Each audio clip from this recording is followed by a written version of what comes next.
আজকে ছিল কৃষ্ণার বাড়ির আইবুড়ো ভাতের ব্লগ।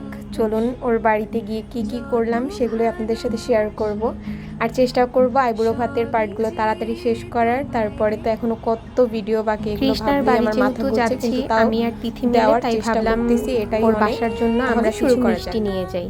দই নিয়েছিলাম, মিষ্টি নিয়েছিলাম, নিয়ে তিথি আর আমি কৃষ্ণার বাড়ির উদ্দেশ্যে রওনা দিলাম। আর শিরোমণিতে এই ওর বাসায় যাওয়ার রোডটা এত সুন্দর, যদিও কৃষ্ণার ব্লগে আপনারা অনেকবার এই সুন্দর রোডটা দেখছেন। আর ওই যে পুটুলি জানালায় আমাদের জন্য অপেক্ষা করছে যে আমরা কখন আসব, আর ও এখান থেকে ডাকাডাকি করছিল, সেই ক্লিপ নিচ্ছিলাম। আর কৃধা তো তখন আরও ছোট ছিল। এই যে সে এখন স্নান করার প্রিপারেশন নিচ্ছিল এবং তার স্নান শেষ, সে এখন খাওয়া দাওয়া করছে। খাওয়া দাওয়া করার পর ওকে আমি একটু কোলে নিয়ে কসলাচ্ছিলাম, আমি যেহেতু জামা পরে গিয়েছিলাম আর টুক করে শাড়ি পরে নিয়েছি, কারণ ওই দিন অনেক গরম ছিল, শাড়ি পরে ওর বাসায় যাওয়ার মতো অবস্থা ছিল না। তাই আমি একটা সুন্দর শাড়ি ব্যাগে করে নিয়ে যাই, গিয়ে ওখানে চেঞ্জ করি। এরপরে দেখি কৃষ্ণা আমার জন্য সব কিছু গুছিয়ে নিচ্ছিল।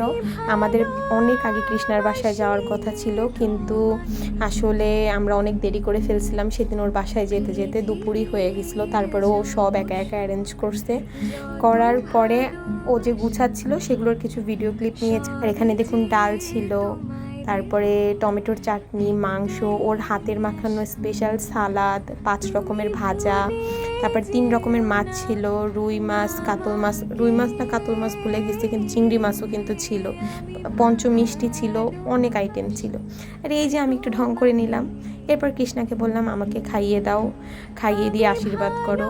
তারপর কৃষ্ণা আমাকে খাইয়ে দিল। তারপর ভাবতেছিল আর কি খাওয়ানো যায়।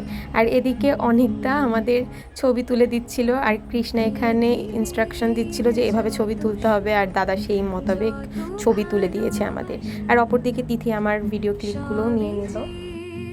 তিথিকে অনেক অনেক ধন্যবাদ। এর ভিতরে পুটুলিও আবার ঘুম থেকে উঠে গিয়েছিল, ও খেয়ে দিয়ে একটা ভাত ঘুম দিয়েছিল, কিন্তু ওর ভাত ঘুমটা বেশিক্ষণ ছিল না।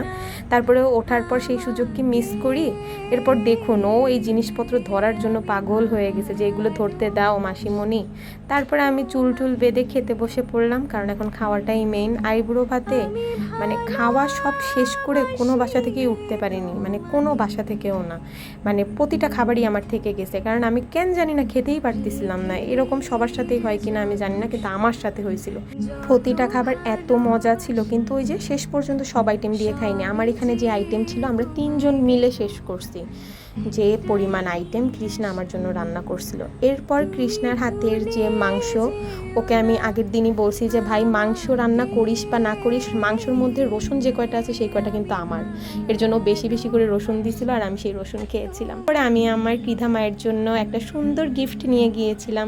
কৃধার কাছে যাবো আর ওর জন্য কিছু না নিলে হয়? কৃষ্ণা বলছে দেখ আমার মেয়েকে দিলি, আর নিয়ে নিল। আমি বলি ওকে এখন এগুলো বোঝে, ও তো নিয়েই নিবে, এটাই স্বাভাবিক। তারপরে ওকে আরও একটা গিফট দিলাম, ও হ্যাপি হয়ে গেল।